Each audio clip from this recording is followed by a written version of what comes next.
What is going on, New York Yankee fans? Welcome back to another video on the Big Blue in the Bronx YouTube channel. Hit the like button if you haven't already, comment, and subscribe.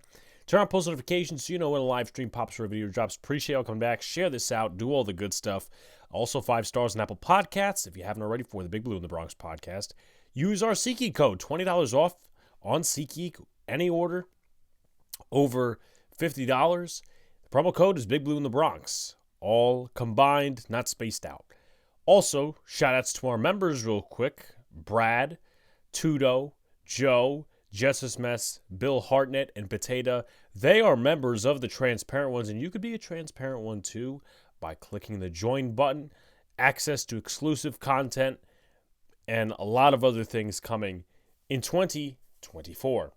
So, the New York Yankees, according to John Heyman, are reportedly interested in the southpaw closer who is also veteran in this league and known very well. That's Josh Hader.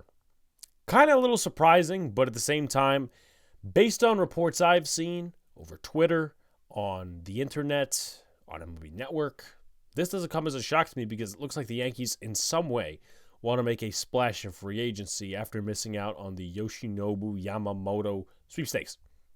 Now, Jim Bowden said this, which is kind of interesting.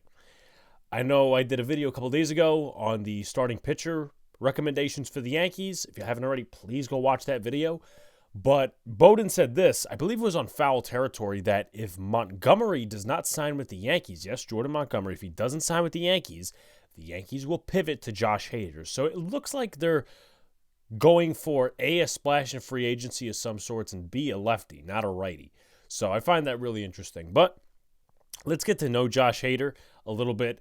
His career highlights, accolades, all that stuff. He's a 5-time All-Star, 3-time All-MLB First Team, 3-time NL Reliever of the Year, NL Saves Leader in 2020. Pitched a combined no-hitter on September 11th of 2021. Pitched an immaculate inning on March 30th, 2019. As far as MLB records, most consecutive outs via strikeout, 16 on September the 22nd of 2018. Most consecutive hitless appearances, 12. Fastest player to reach 400 strikeouts, accomplished in 234.2 innings pitched. And then most consecutive saves to start a season. That was in, I forget what year that was, but that was 18 saves. Now we take a look at his 2023 stats. I'll mention 2022 because I think it has relevance in my judgment of Josh Hader. 2023, solid year for Josh Hader, right? 163 opposing average, 2-3, 1.28 ERA, and 56.1 innings pitched. He had 5 blown saves the past year, a total of 30 walks, 85 strikeouts. Also, some other accolades before we go to 2022 and all that sort of good stuff. Highest ground ball percentage of his career at 34.5, home run percentage of 1.3%, 1.10 whip, which was very high for a 1.28 ERA, top 2% of K percentage for the MLB, 36.8, bottom 5 of MLB in walk percentage at 13%, 5 blown saves, but top 8 in saves in 2023. You go to 2022, he started off rough with the Milwaukee Brewers, 1-4, 4.24 ERA, 34 innings pitched, 59 strikeouts and 12 walks, 203 opposing average, which isn't bad at all. Then you move over, also by the way, since he is a closer, we have to include this, 29 saves, 31 opportunities, 2 blown saves. Move over to when he gets traded to the Padres, 1-1, 7.31 ERA, which is not great. 270 opposing average, 22 strikeouts, total of 9 walks, 16 innings pitched, 2 blown saves with them, 7 saves, 9 opportunities. So 50 innings pitched, 36 saves, 40 opportunities. And that's that. We move on to his baseball savant stuff. I usually like to go into this stuff too. Sinker, slider, changeup. Those are his pitches, and we'll talk about 2023, how hitters fared against those. 190 against the sinker, 48 strikeouts and 3 home runs with a whiff percentage of 27.9, 19.3 put away percentage. You go to the slider, which is the next pitch, the second most used pitch by him. 100 batting average, 33 strikeouts, no home runs given up. put away percentage of 38.4, and a whiff percentage of 51.7.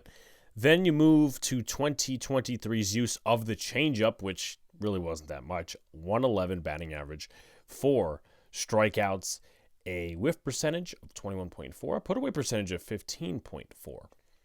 Now you move to something else that I'll include in this video is the velocity.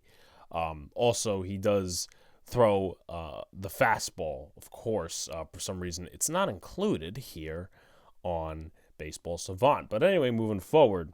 So 2022, 97.4. It dropped to a 96.1. Then off-speed velocity, 88.6 to 88.5. So that's a 0.1 drop. Also, as well, a breaking velocity of 84 in 2022 to move up to 85.7 in 2023. As far as exit velocity goes, it was at 87 in 22 and 87.7 in 22 and 87 in 2023. And then all the other stuff, I mean, that's not really that important to me, to be honest with you. So what are my thoughts about this, right? There's obviously the positives, the negatives you got to encounter. The negatives with me is the Yankees have had a very bad recent history of spending on the bullpen, and HADER has an issue with control. And my thing with all the positives I mentioned and the negatives that I'm mentioning now is you got to look at it this way. You can't just spend money to spend money. You got to spend money accurately. You got to spend it on something you need. You got to spend it on something. Like, you can't sit here and, for instance, go to the store and spend $20 on something you absolutely don't need when you need food in your house. Like, that's the philosophy. And I know it's not a great analogy, but it's essentially the route I'm taking this. Let's be completely honest. The Yankees do need bullpen help. I think they should re-sign Wandy Peralta. Is he a closer? No. Do I think closer could be a potential need? Yes. Do I think maybe they could sort something out at the deadline where they trade for somebody? Sure. Why not? But paying $20 million a year plus to Josh Hader, when the Yankees haven't had a great history in that regard, kind of scares me. And he'd be the highest paid reliever on the market. Like, he wants more than Edwin Diaz, and Edwin Diaz obviously do not factor in 2023. 2022, he was the best closer in baseball. Now, Hader's got the accolades, right? He's got all the stats and stuff like that. But playoffs, that's a worry because the Yankees really don't need chokers in the playoffs, and the loss of control. Hader, very good pitcher, a power pitcher at that. Solid off-speed stuff. Personally, me, though, I do not, under any circumstance, think the Yankees should be taking this risk.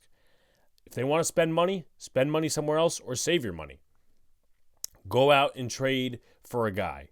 Whatever you need to do. And, I know it's not the sexiest of moves, but bringing some of these bums in, like Cody Morris, right? I think he had like a 6 ERA with Cleveland last year. I'd rather have the chance to see Matt Blake tune up those guys into their potential, whether it's a 3 ERA or something along those lines, and them to be better pitchers, rather than getting Josh Hader and $20 million out the fucking window every year. Right now, he's projected at about 5 years, $102 million. I'm not a fan of that personally. I've never really been that much of a fan of Josh Hader. Again, a lot of people draw their comparisons to Aroldis Chapman. High risk, high reward. Usually, I'm for high risks and high rewards. Juan Soto was an example. I don't think Josh Hader should be a Yankee. I don't think he fits the Yankees.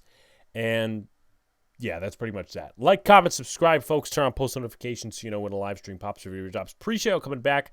Definitely subscribe. We're trying to make our way to 1.8K and 2,000 and beyond that too. We have our best moments video coming out tomorrow at 8:30 p.m. Eastern Standard Time. We got the Big Blue in the Bronx podcast on Saturday, and that will be the last piece of content for 2023. Appreciate you guys. Talk to you soon.